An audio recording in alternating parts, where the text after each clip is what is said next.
आज हम पढ़ेंगे बिहार बोर्ड का कौन सा क्लास 8 का हम पढ़ेंगे संस्कृत अमृता, जो तृतीय भाग है। प्रथम भाग तो 6 क्लास हुआ, जो द्वितीय भाग है वो 7 क्लास का है, और जो तृतीय भाग है वो क्या है 8 क्लास के लिए। तो आज जो हम पढ़ेंगे वो 8वें क्लास के लिए अमृता। चलिए शुरू करते हैं। अगर चैनल पे आप लोग नए आए हैं तो चैनल को सब्सक्राइब कर लीजिएगा। जो क्रम से है जो वीडियो है वो आप लोगों के समक्ष आता रहेगा, इसलिए चैनल को सब्सक्राइब जरूर कर लीजिए और शेयर करना नहीं भूलिएगा, शेयर जरूर कीजिएगा। चलिए देखते हैं अमृता का जो है प्रथम अभ्यास, पहला पाठ जो है वो देखते हैं। देखिए पहला पाठ है वो आ गया है। पहला पाठ में क्या कहता है कि प्रथमः पाठ, अर्थात प्रथमा मतलब पहला और पाठ मतलब पाठ, पहला पाठ है क्या है। तो देखिए पहला में पाठ में मंगलम, अर्थात देखते हैं कि हम कोई सा भी जब कार्य करते हैं तो सबसे पहले उस चीज़ का हम मंगल करते हैं कि वो कार्य मेरा शुभ हो। तो ऐसे ही जब पहला पाठ जब हम पढ़ रहे हैं क्लास 8 का अमृता, तो इसके लिए भी क्या मंगल कामना की जा रही है कि हमारा जो पढ़ना है वो सफल हो, मंगलमय हो। तो उसी के विषय में क्या कह रहे हैं, तो मंगलम है इस पाठ का नाम है। और इसमें जो क्या है तो उपसर्ग और अयादि संधि का प्रयोग भी दिखाया गया है। ठीक, चलिए देखते हैं इसमें क्या है। कह रहे हैं कि भारत की प्राचीन परंपरा रही है कि मंगलाचरण से ही कोई महत्वपूर्ण कार्य आरंभ होता है। तो ये तो हमेशा से हम देखते आ रहे हैं कि जब भी कोई विशेष अवसर या कुछ उपलक्ष्य होता है तो सबसे पहले उस चीज़ की हम मंगल कामना करते हैं। वही चीज़ कह रहे हैं। कुछ विद्वानों ने तो कार्य के आदि, मध्य और अंत में भी मंगल करने की बात कही है।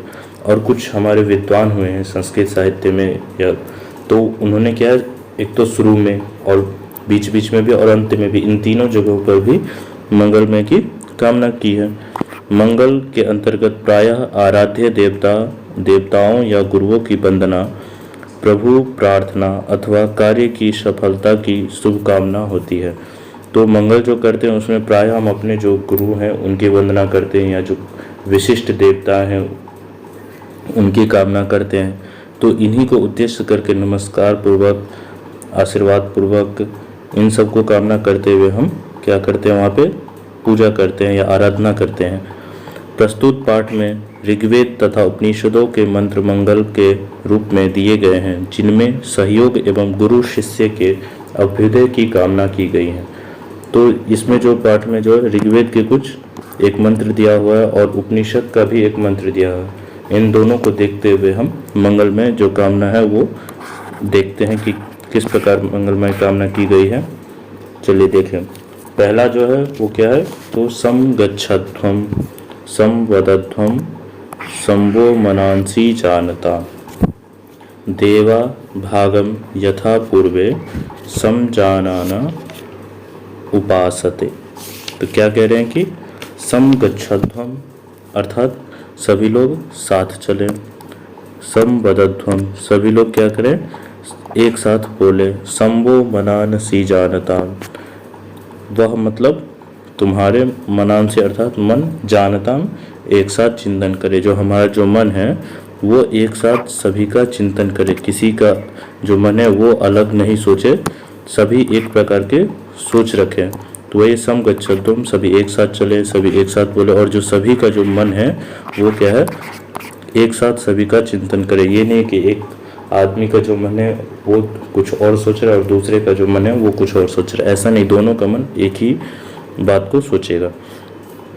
ठीक है, फिर उसके बाद क्या दिया हुआ है, देवा भागम यथा पूर्वे संजानाना उपासते, अर्थात देवा भागम यथा पूर्वे, जो देव लोग हैं, जो श्रेष्ठ लोग हैं, भागम यथा पूर्वे अपने प्राप्य अंश को, जो देव, जो विशिष्ट, जो श्रेष्ठ, जो महान लोग हैं वो अपने प्राप्य अंश को, जो उनको प्राप्त करना रहता है वो क्या करते हैं, उनको प्राप्त करते हैं। संजानाना उपासते कैसे, तो समान चित्त वाले, जो एक चित्त वाले जो होते हैं श्रेष्ठ लोग, वो यथा पूर्व, जो पूर्व में जो विद्वान हुए, जो श्रेष्ठ लोग हैं, उनके आचरण को देखते हुए ही संजानाना उपासते, समान चित्त वाले जो विद्वान है, श्रेष्ठ पुरुष है, वो उस चीज़ को ग्रहण कर लेते हैं। तो ये कैसे संभव है? जब सभी साथ चलेंगे, साथ बोलेंगे, एक साथ सभी का चित्त एक जैसा होगा, तो इसको जब होगा तभी हम क्या है, उस चीज़ को हम प्राप्त कर सकते हैं। अगर इसको अर्थ लिखना है तो आप लोग लिख सकते हैं, या मैं डिस्क्रिप्शन में भी लिख दूंगा, वहाँ से भी आप लोग नोट कर सकते हैं। फिर मैं एक बार बोल देता हूँ। ये जो मंत्र है वो ऋग्वेद का है, ऋग्वेद का है, और जो वेद हैं वो 4 होते हैं। ऋग्वेद वेद जो है वो 4 है, पहला ऋग्वेद, यजुर्वेद, सामवेद, अथर्ववेद। ठीक, तो इसका जो अर्थ है वो एक बार देख लीजिए क्या होगा। तो हम समष्टि भावना से प्रेरित होकर सभी कार्यों को साथ साथ करें, जैसा जगत की समस्त देव शक्तियाँ करती हैं, उन्हीं का हम भी अनुकरण करें। तो जो श्रेष्ठ लोग हैं उनका ही हमें अनुकरण करना है। ठीक, पहला मंत्र का जो है वो अर्थ एकदम स्पष्ट हो गया है। अब चलिए दूसरा फिर देखते हैं। दूसरा में क्या है? सहना भवतु सहनौ भुनक्तु सह वीर्यं करवावहै तेजस्विना वधीतमस्तु मा विद्विषावहै। ठीक, तो क्या कह रहे हैं कि सहना भवतु अर्थात सह न अभवतु, अभवतु अर्थात रक्षा करे, न हम दोनों की, न जो है हम दोनों की, भुनक्तु सह वीर्यं करवावहै, भुनक्तु अर्थात पोषण करे, वह मतलब हो जाएगा हम दोनों, और सह मतलब हो जाएगा, सह मतलब हो जाएगा क्या? साथ। ठीक, और तेजस्विना वधीतमस्तु माँ विद्विषावहै, क्या कह रहे हैं? तो ये कहना चाहते हैं कि देखिए इसका अर्थ जो है वो मैं एक बार बतला देता हूँ, आप इसका अर्थ एक बार देख लीजिए। कह रहे हैं कि भगवान ईश्वर से प्रार्थना कर रहे हैं कि हे भगवान, हम दोनों, अर्थात हम दोनों कौन? तो शिक्षक और क्या हो जाएगा? शिष्य, 2 चीज हो जाएंगे, शिक्षक और शिष्य, इन दोनों को क्या करें? रक्षा करें। गुरु और शिष्य की रक्षा करें, हम दोनों का पालन पोषण करें, भुनक्तु पालन पोषण करें, फिर हम दोनों मिलकर वीरता पूर्वक कार्य करें। कौन? तो गुरु और जो शिष्य हैं वो दोनों मिलकर वीरता पूर्वक किसी भी कार्य को सफल बनाएं, हम दोनों की शिक्षा उज्जवल हो। तो हम दोनों आपस में कभी भी द्वेष भाव से, माँ विद्विषावहै, हम लोग आपस में कभी भी द्वेष ना करें। कौन? गुरु और शिष्य के विषय में कहा गया कि हम लोग आपस में कभी भी द्वेष नहीं करें। तो इसका भी अर्थ जो है ये उपनिषद का मंत्र है, ये उपनिषद से लिया है, और ऊपर वाला जो था वो ऋग्वेद से। आप लोग लिखना चाहे तो इसका अर्थ लिख लीजिए, मैं बतला देता हूँ। भगवान हम दोनों का मतलब शिक्षक और छात्र की रक्षा करें, हम दोनों का पालन पोषण करें, हम दोनों मिलकर वीरता पूर्वक कार्य करें, हम दोनों की शिक्षा उज्जवल होवे, हम एक दूसरे से नफरत ना करें। तो इस प्रकार से हो जाएगा इसका अर्थ। तो ये दोनों श्लोकों का जो अर्थ है वो स्पष्ट हो गया है। फिर भी आप लोगों को कुछ पूछना है तो आप कमेंट करके वहाँ पे पूछ सकते हैं, और जिन्होंने अभी तक चैनल को सब्सक्राइब नहीं किया वो एक बार सब्सक्राइब जरूर कर लें। चलिए देखते हैं आगे। अगला जो है, आगे में क्या दिया हुआ है? शब्दार्थ। ठीक, शब्दार्थ है तो शब्दार्थ है संगच्छध्वम मतलब तुम लोग साथ चलो, संबद्धध्वम मतलब तुम लोग साथ बोलो, वह मतलब तुम्हारे, मनांसी मन, समजानताम एक साथ चिंतन करे, देवाः श्रेष्ठ पुरुष पूर्वे प्राचीन काल के, भागम अपने प्राप्य अंश को। इस प्रकार से जो है वो क्या है? शब्दार्थ दिया हुआ है। और भी इसमें बहुत सारे शब्दार्थ है, आप इन सभी को क्या करेंगे? एक बार स्मरण कर लेंगे। यहाँ शब्दार्थ समाप्त हो गया। अब क्या है? अब जो इसमें रहेगा वो क्या?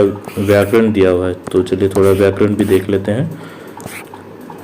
जो यहाँ पे देखिए संधि दिया हुआ है, यहाँ संधि विच्छेद न भवतु, न भवतु में क्या संधि हो गया? नौ और अवतु। इसमें जब संधि करेंगे, दोनों को मिलाएंगे तो क्या हो जाएगा? ना भवतु, ना भवतु। इस प्रकार से यहाँ पे संधि है।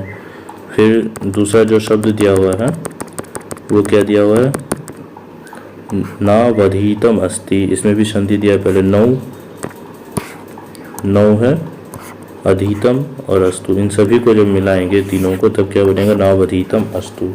तो इस प्रकार से यहाँ पे संधि का कार्य दिखलाया गया है। आप लोग देख के एक बार इसको अभ्यास कीजिएगा। इसमें इस पाठ में मैंने सभी का अर्थ बतला दिया है, दोनों श्लोकों का, आप लोग इसको याद कर लीजिएगा। और जो बाकी का जो अभ्यास है वो हम अगले दिन पढ़ेंगे। तब तक आप लोग चैनल को सब्सक्राइब करके वीडियो को शेयर और लाइक ज़रूर कर दीजिएगा।